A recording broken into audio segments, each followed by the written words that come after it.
방금 읽은 신명기 1장 21절 말씀을 듣고 오늘 말씀은 말씀보다 세상이 커 보일 때라는 제목이에요. 믿음의 사람들은 이 세상에서 어떻게 살았을까요? 잘?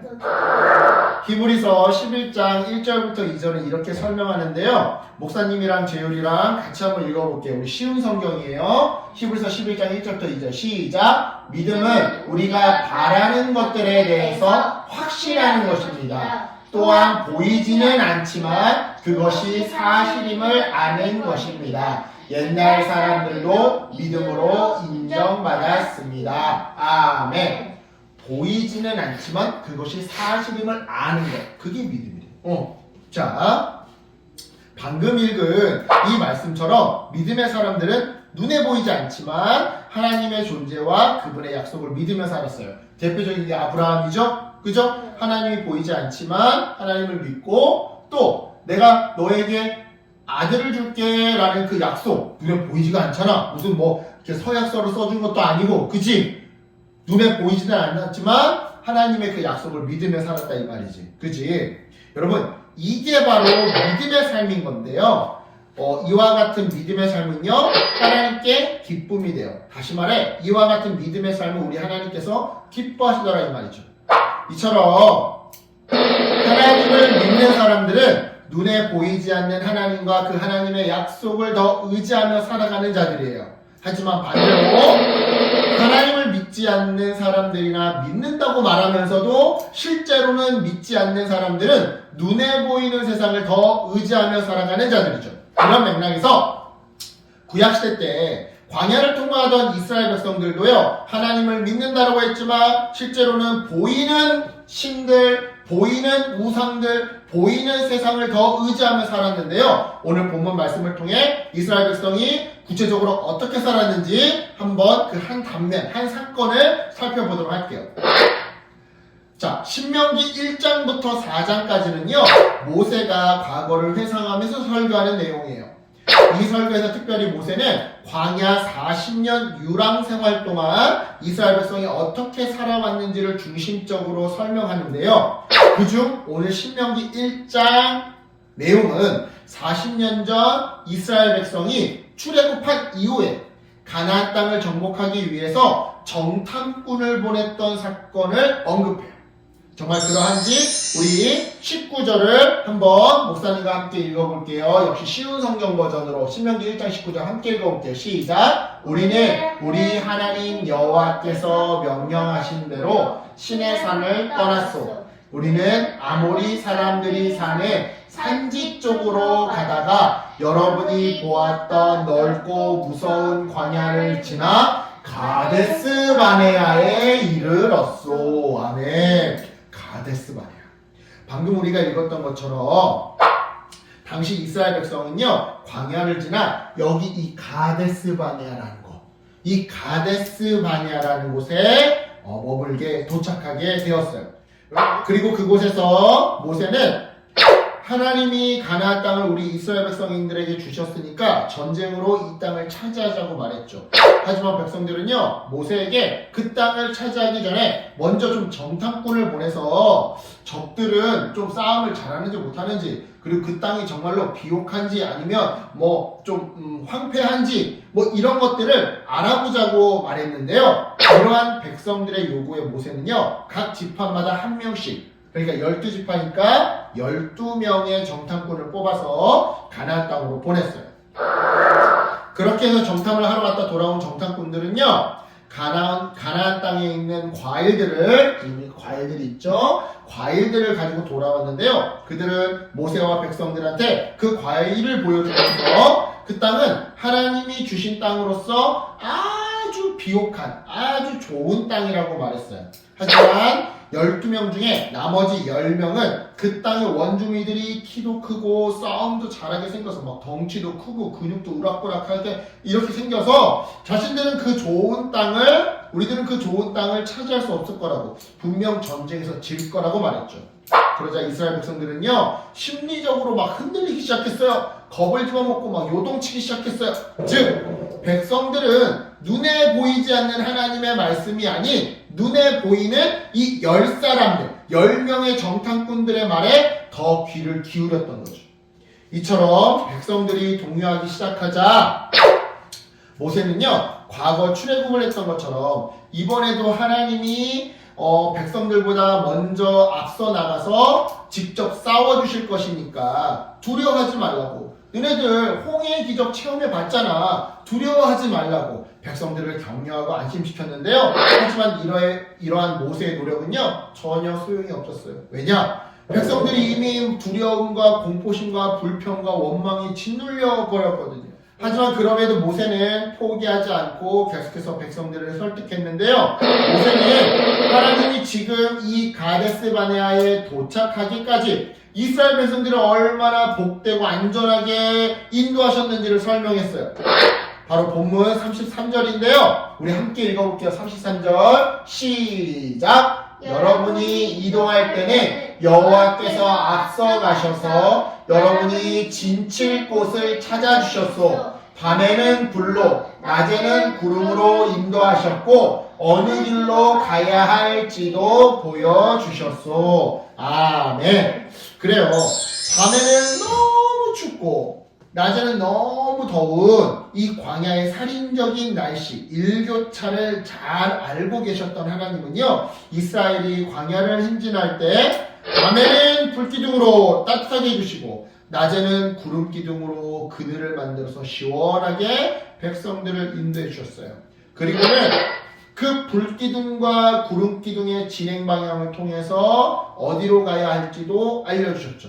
하지만 이와 같은 모세의 노력에도 이스라엘 백성은 여전히 모세의 말을 듣지 않았는데요. 그러자 모세는 이와 같은 백성들의 태도를 한마디로 정의했어요. 이렇게 말이죠. 그런데도 여러분은 여러분의 하나님 여호와를 믿지 않았소. 자, 여러분, 지금 여기서 이스라엘 백성들이 여호와 하나님을 믿지 않았다는 말은요, 단순히 가데스 바네아에서 정탐꾼들의 말에 백성들이 흔들려서 하나님의 명령과 약속을 믿지 않았던 이 사건, 지금 이 사건, 방금 이 사건만을 의미하는 말이 아니었어요. 가데스 바네아 이전과 이후에도, 아니 정확히는 이스라엘 백성의 광야 유랑 생활, 행진 생활 40년 전체를 의미하는 말이었죠. 그래서 신명기 1장에 나타난 모세의 설교를 한마디로 정리하자면 이스라엘 백성은 광야에서 어떤 삶을 살았다? 바로 하나님을 믿지 않는 삶을 살았다는 거예요. 그렇다면 여러분, 이스라엘 백성들은 광야에서 40년 세월 동안만, 딱 그때만 하나님을 믿지 않았고, 모세의 이 설교 이후에는 이제부터는 정신을 차려서 하나님의 말씀에 제대로 잘 순종하며 살았을까요? 아니요. 아니에요. 잘 순종하지 않았어요. 그 증거가 바로 스데반의 설교인데요. 사도행전 7장 51절에서 스데반은 구약 성경에 나온 전체 이스라엘 백성의 삶을 이렇게 요약했어요. 우리 역시나 새번역 성경으로 함께 읽어볼게요. 시작! 새번역이래. 쉬운 성경으로 함께 읽어볼게요. 시작! 고집센 사람들이여, 여러분들의 마음은 어찌 그리 완악하며 귀는 꽉 막혔습니까? 여러분들은 여러분의 조상들처럼 항상 성령을 거역하고 있습니다. 그래요. 이처럼 40년 광야 이스라엘 백성뿐만 아니라 그 이후 시대를 살았던 모든 이스라엘 백성들도요, 똑같이 하나님께 불순종했어요. 즉 구약 시대뿐만 아니라 신약 시대를 살았던 이스라엘 백성들도 대부분 하나님을 아주 우습게 여겼던 거죠.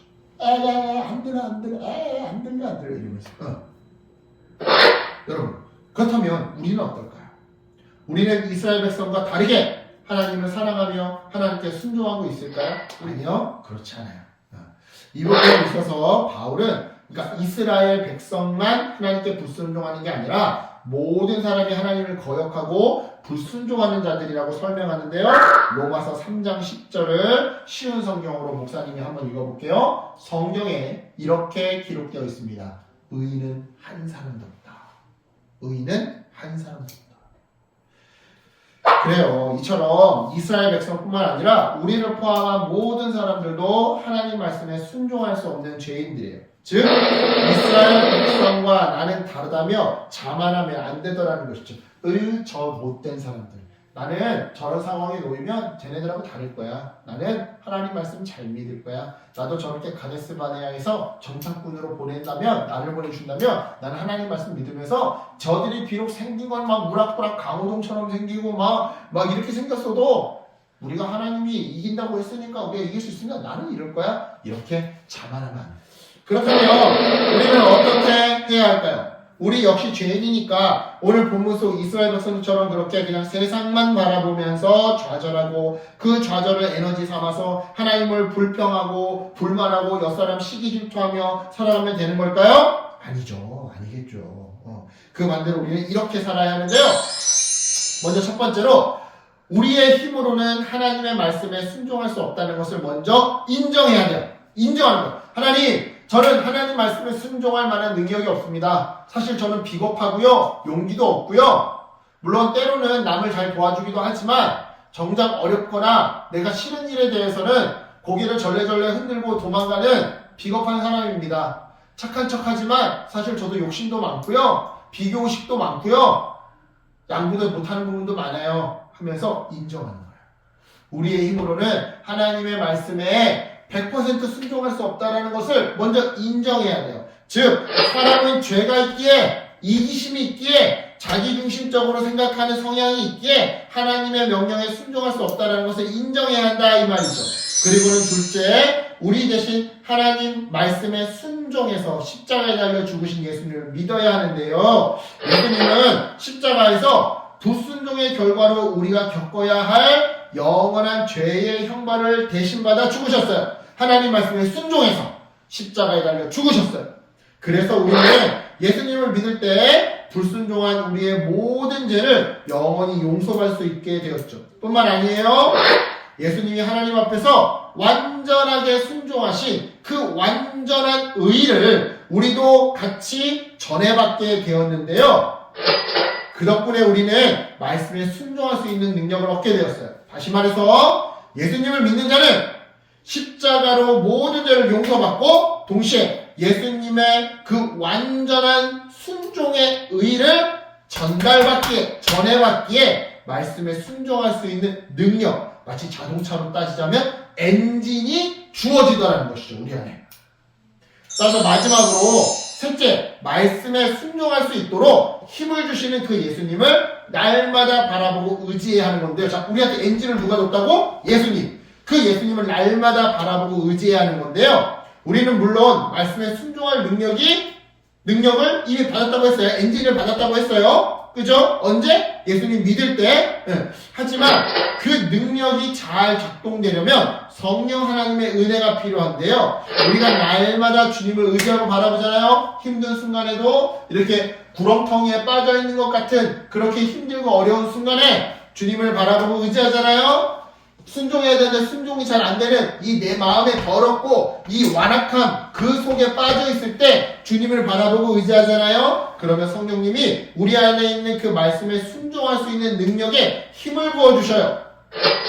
마치 자동차 엔진에 윤활유를 공급해주면 엔진이 힘차게 잘 돌아가듯이 휘발유를 공급해주면 엔진이 힘차게 돌아가듯이 우리 안에 있는 그 말씀에 순종할 수 있는 능력, 엔진에 힘, 에너지를 부어주시더라 이 말이죠. 언제? 주님을 바라볼 때.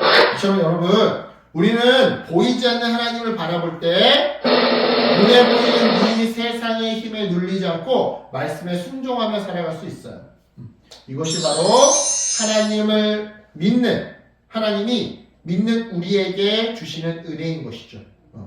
그러니까 여러분, 이번 한 주도 예수님을 바라보면서 그 예수님을 의지함으로 그때 부어주시는 그 성령님의 그 우리의 엔진에게 부어주시는 성령 하나님의 그 에너지로 윤활유로 휘발유로 에너지로 그 힘 안에서 이 세상을 이기며 믿음으로 살아가는 저와 여러분 우리 제율이 되기를 예수님의 이름으로 축복합니다. 아멘. 기도할게요.